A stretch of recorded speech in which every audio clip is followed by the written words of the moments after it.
सभी प्रिय विद्यार्थियों को मेरा नमस्कार। आज के वीडियो में हम बात करेंगे एक बार फिर से मैथ की। गणित के 2019 NMMS के पेपर में जो सवाल आए थे उनको हल करके आज के वीडियो में मैं आपको बताऊंगा। मैंने आपसे पहले भी कहा था कि गणित के सवालों को आप पेन और कॉपी लेके हल करने की कोशिश करें। जितनी ज़्यादा प्रैक्टिस आप करोगे उतनी ज़्यादा आपको NMMS की परीक्षा में आसानी रहेगी, क्योंकि वहाँ पे ज़्यादा टाइम आपको नहीं मिलेगा। 180 प्रश्न आते हैं और 180 मिनट का ही टाइम मिलता है। तो वैसे देखा जाए तो एक प्रश्न के लिए आपको 1 मिनट मिलती है, तो ज़्यादा टाइम भी आपका खर्च नहीं होना चाहिए, अन्यथा कुछ प्रश्न आपके छूट सकते हैं। तो गणित के लिए तो आपको पेन और कॉपी लेके प्रैक्टिस करनी ही होगी। तो 2016 से लेके 22 तक के पेपर तो अपने पास अवेलेबल है, उन सभी पेपर्स को हल करके मैं आपको बताऊंगा। तो उसी टाइप के प्रश्न आपको एग्ज़ाम में मिलने वाले हैं। तो आप ज़्यादा टेंशन ना लें। अपनी किताब के प्रश्न आपने किए नहीं किए मुझे नहीं पता, लेकिन आप इन सभी पेपर्स के जो मैंने वीडियो बनाए हैं उनको आप ज़रूर देख लें, आपको ज़रूर सफलता मिलेगी, क्योंकि इसी टाइप के प्रश्न उसमें पूछे जाते हैं। तो बार बार आपको प्रैक्टिस करनी होगी, तब जाके ये चीज़ें आपसे बैठेगी। प्रिय विद्यार्थियों, मैंने NMMS के लिए एक ग्रुप भी बनाया है, जिसका लिंक आपको इस वीडियो के डिस्क्रिप्शन बॉक्स में मिल जाएगा, जहां जाकर आप उस ग्रुप को ज्वाइन कर सकते हैं। उसमें NMMS से जुड़ी सारी जानकारी आपको मिलेगी। National merit come means scholarship जो है वो सरकार की बहुत ही अच्छी योजना है।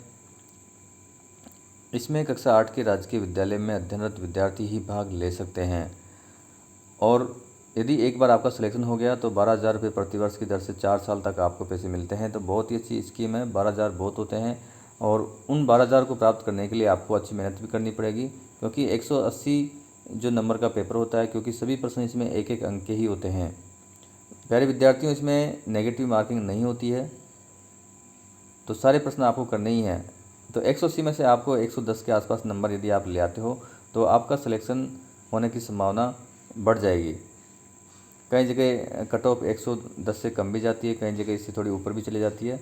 तो 110 के आसपास नंबर के लिए तो आपको मेहनत करनी ही होगी। तो पहले पेपर में तो पूरे के पूरे मेंटल एबिलिटी के प्रश्न इसमें पूछे जाते हैं। उसके भी कई वीडियो मैंने बनाए हैं, जो भी आपको प्लेलिस्ट में जाके मिल जाएंगे। स्टार साइंस चैनल जैसे आप ओपन करोगे तो आपको प्लेलिस्ट में जाना है, और वहाँ पर NMMS नाम से प्लेलिस्ट दिखाई देगी।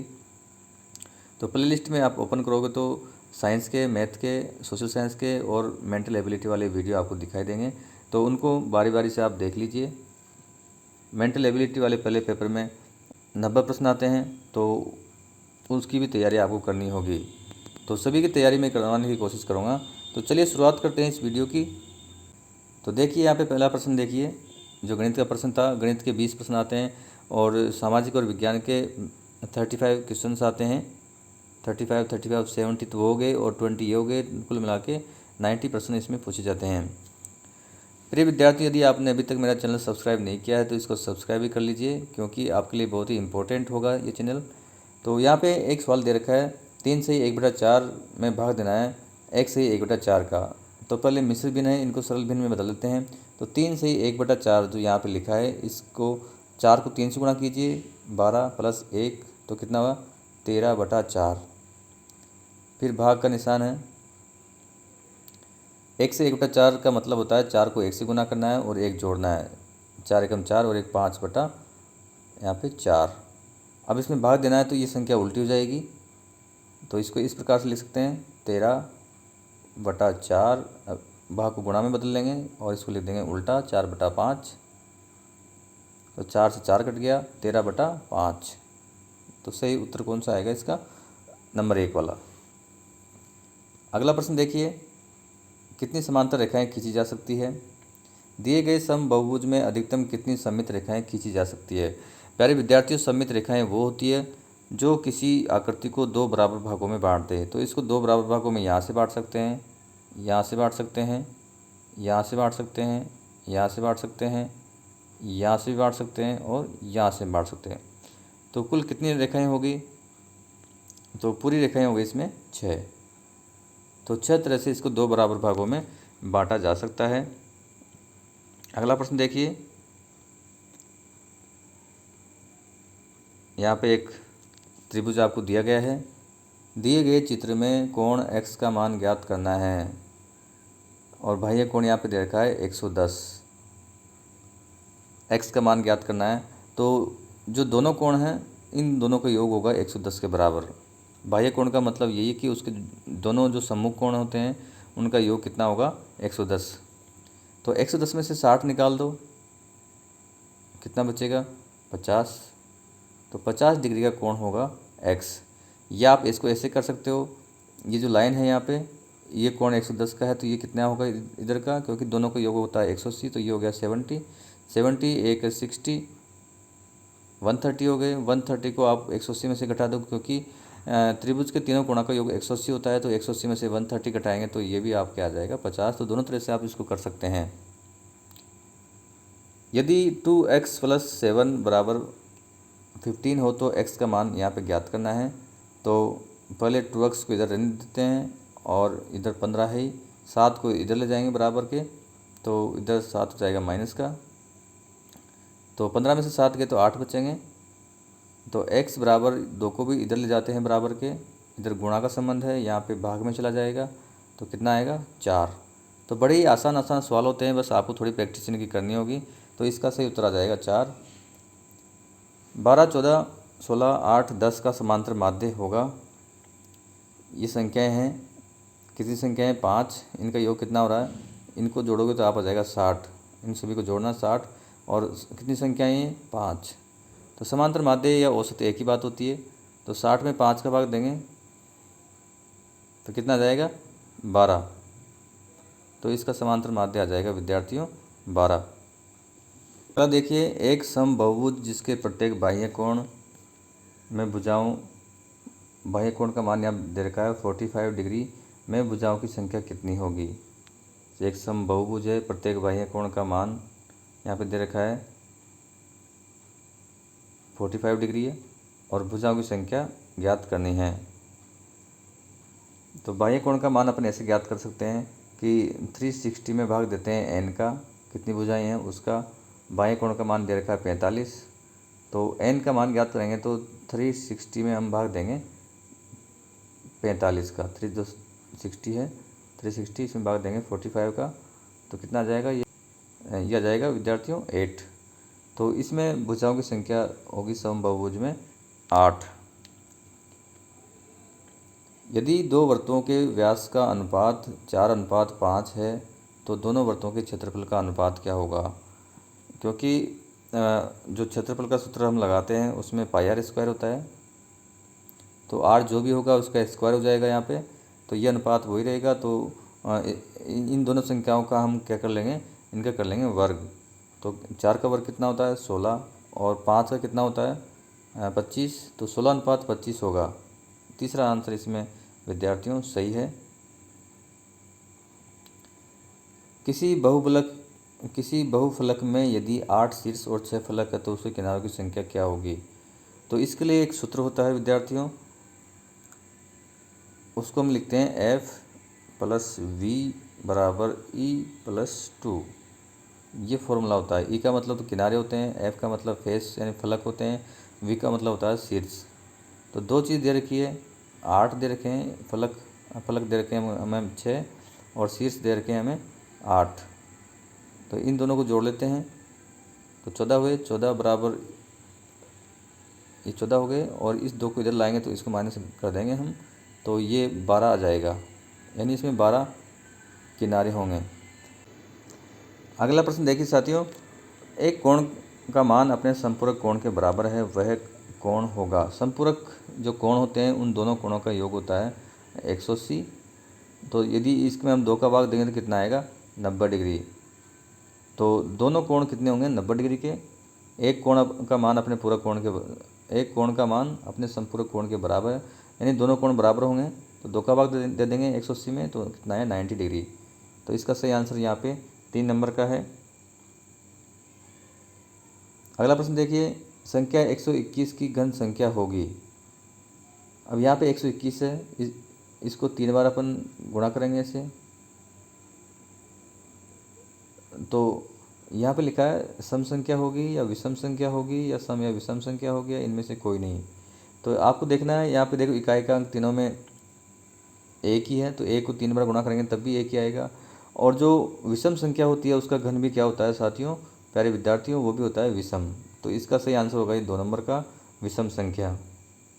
विषम संख्या का घन हमेशा होगा विषम संख्या का ही। अगला प्रश्न देखिए, ये प्रश्न देखने में आपको थोड़ा जटिल लग रहा होगा, लेकिन इतना जटिल नहीं है।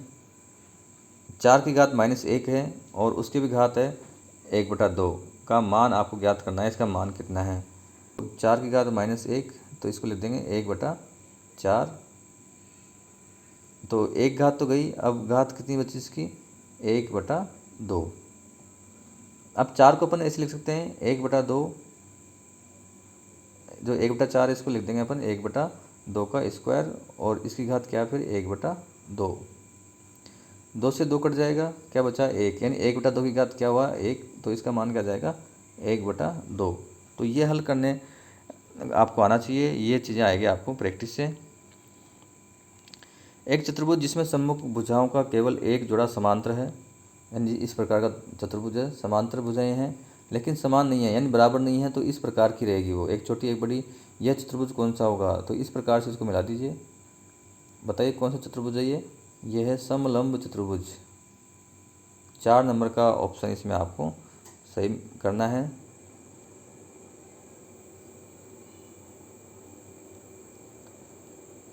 एक 21 सेंटीमीटर त्रिज्या वाले पहिए को 2 चक्कर घुमाने में तय की गई दूरी कितनी होगी?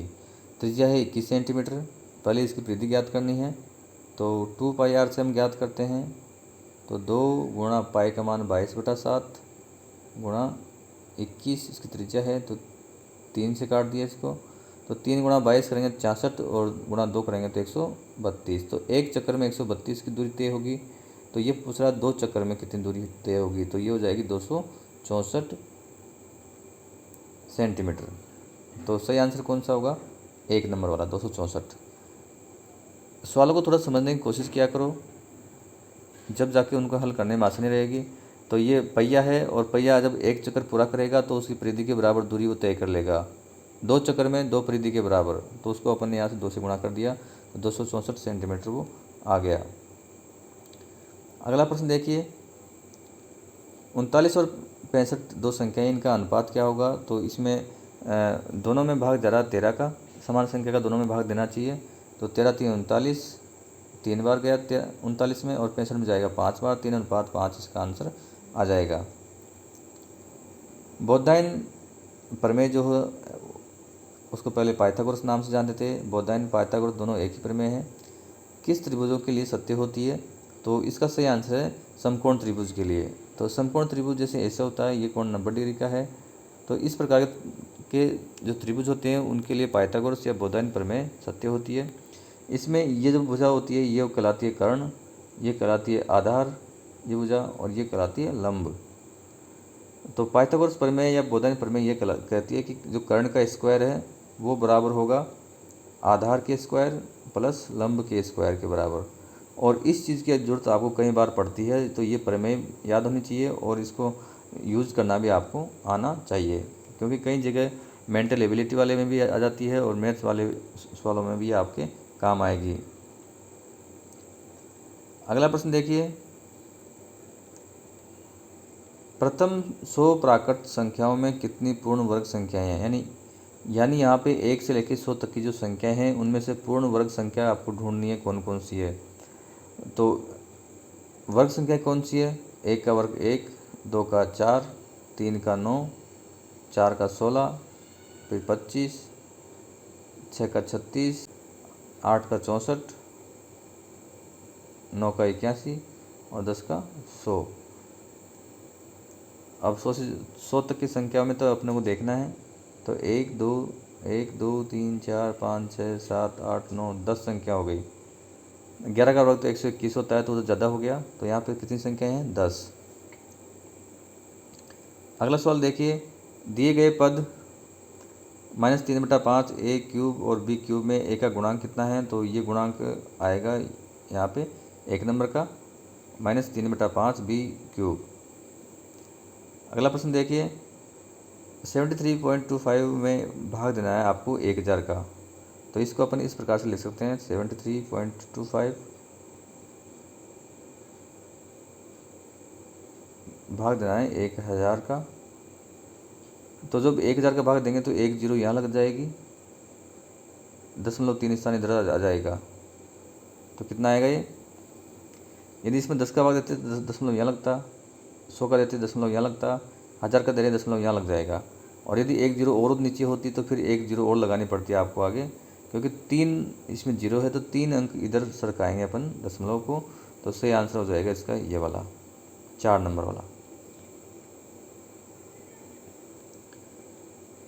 अगला प्रश्न देखिए, संकेत। ये जो संकेत होता है विद्यार्थियों, ये होता है वर्गमूल के लिए, और यदि यहाँ पे 3 लिख दें अपन तो ये हो जाएगा घनमूल का संकेत। ये तो ये चीज़ें आपको आनी चाहिए। तो प्यारे विद्यार्थियों, हमारे चैनल को जरूर सब्सक्राइब करें। धन्यवाद। आज के वीडियो में बस इतना ही। नमस्कार।